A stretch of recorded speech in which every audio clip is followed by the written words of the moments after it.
You want to learn how to sell online courses. Maybe they're your own courses or you're an affiliate for somebody else's courses. Either way, make sure you watch this video all the way through, because if you don't get these 3 things right, well, you're not going to be selling anything. Hey, my name is Pat Flynn, here to help you make more money, save more time, and help more people too.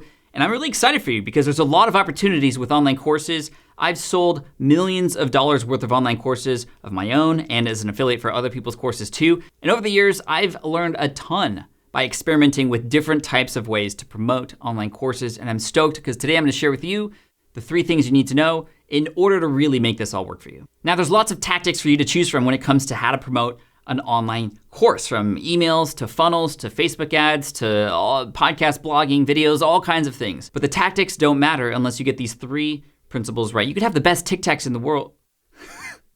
The tactics, oh my gosh. You could have the best tactics in the world. If you don't get these 3 principles right, then, well, you're just amplifying a big mistake. All right, let's dive in with number 1. People don't want to buy online courses. Wait, what? It's true though. Think about it. Nobody wakes up like this. Oh, yeah. I think I'm going to buy an online course today. Nobody. What people really want are the outcomes and the results that an online course could potentially give them. That's the secret to selling anything. People want the results, the outcome, how life is going to be different after using that product. And it just so happens the product we're talking about right now are online courses. If the outcome that course promises is not clear, well, then it's not going to be a clear buying decision for potential customers. And your work promoting that course, your own or as an affiliate, is going to be much harder. This is why sales pages that focus primarily on the features of a product, for example, 5 modules with 30 videos and office hours, far underperform versus products that promote the outcome. For example, with my course, Power Up Podcasting, you'll have a podcast up and running with listeners on the day that you publish your podcast. As you promote online courses, keep in mind the desired outcome that your target audience has. And if that desired outcome is not desirable, well, then you probably shouldn't be promoting or selling that course anyway. Number 2, when it comes to selling online courses, trust and proof are going to be your best friends. Selling an online course is not easy. Let's take in contrast, for example, something like a software that does a specific job for somebody in a very, very convenient way. A potential customer can easily imagine using that software if they have that problem that software solves, and they can imagine getting that result immediately out of the box. With online courses, which is usually information, you can't really demonstrate that, and the results aren't clear, and people aren't going to get results the moment they buy. They have to actually take action to get through that process and then see the results. Now, if you're selling your online course, the trust should have been built before selling that course in some way. You can do it over a long period of time through content marketing and such, or you could perhaps do it hopefully in a short period of time through perhaps starting with an ad, going into some value that's added in some way, shape, or form. Even a webinar can work very well to build that trust up so that a person can trust that you are the instructor to lead them into that solution. And of course, all throughout this process, the proof is really important. Proof coming in the form of, actually showing how this thing can actually work, or better yet, testimonials of other people, previous students sharing their success with your online course. Now, the hardest part about selling an online course as an affiliate, and for those of you with your own online courses, keep this in mind when you have affiliates promoting your online course, the hardest part is building that trust because you're not promoting your own course. When you build trust with an audience and then send them over to somebody else, it's almost like saying, hey, so now that we've gotten to know each other pretty well, which is really cool, I'd love to introduce you to my friend over here. You've never met him before, but he's gonna actually ask you to buy something.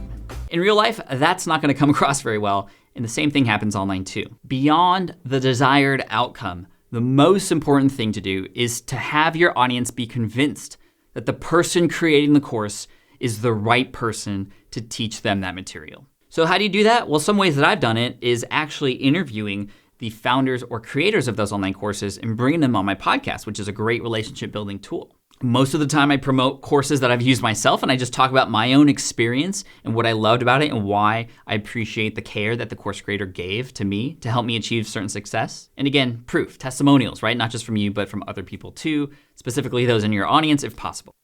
Trust and proof, don't forget those things. Number 3, and this might sound kind of ridiculous when you hear it, and don't be scared, I'll explain. Realize that in most cases, for most online courses that exist out there, the information that exists in those courses can be already found for free on the internet. The information inside them could potentially be found for free on places like Google or YouTube or even on social media posts. And when you really think about it, it's kind of obvious. There's not really any brand new, never ever said in the history of time information in any of these courses. So why would even people buy these courses? How do they even sell? I learned this important lesson back in 2008 when I sold my first online product, which was an ebook study guide to help people pass the LEED exam, a very specific exam in the architecture space. That ebook was comprised of 95% the same material that could be found for free on my blog. In fact, right before I sold that product, I remember being scared to death, thinking that every person who bought would ask for a refund and complain about that very fact.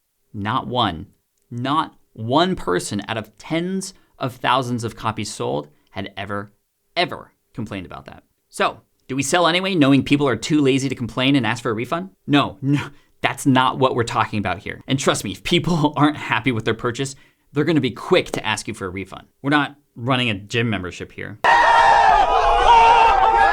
The reason people buy online courses, beyond the desired outcome, beyond the person who is the one who created that course, people are buying it because it's simply convenient. You're saving people time by having all that information they need, and only the information they need, compressed into that one spot for them to take action on and get results. You're helping people save time. Uber, think about it. What does it do? It helps you get rides wherever you want. No, it helps you save time. Upgrading to early bird seating on Southwest so you could sit up front. Is it because you like the front seats? No, it's because you like to save time. Online course because people love to sit down in front of a computer and take an online course? No. It's because people hate having to look for all the information they need to have that desired outcome. It saves people time. And beyond that, there's no additional help that comes when people find all this information for free online. People want their hand held. They want that accountability through that process, whether it's through something like what I offer in my courses, which are like office hours every week, or perhaps just structurally through the framework of that course. When a purchase is made and dollars are spent, it's a decision that person makes that, yes, I want to do this. I've put skin in the game, and I'm gonna make it happen. And it's your responsibility as a course creator or as the person who's promoting another person's course to make sure that they get that result. Cool? Cool. Now, I really wanna make sure you get this. And to prove it to me, I want you to do a couple things for me. One, hook me up with a thumbs up. And number two, comment below with an I get it. I just really wanna make sure you understand these principles because they are the underlying foundation behind all the sales that you make. So comment below with I get it. Use the hashtag Team Flynn if you're a part of Team Flynn and subscribe to the channel here. What's up, Team Flynn? So go out there, make some sales, be confident, and realize that you can sell and serve at the same time. So yeah, make sure you catch some of the other videos that are over here. We got some good stuff coming your way, so make sure you subscribe below. But also right here, make sure that you click on some of these videos to see what else I got for you. So thanks again. Click over here to keep going.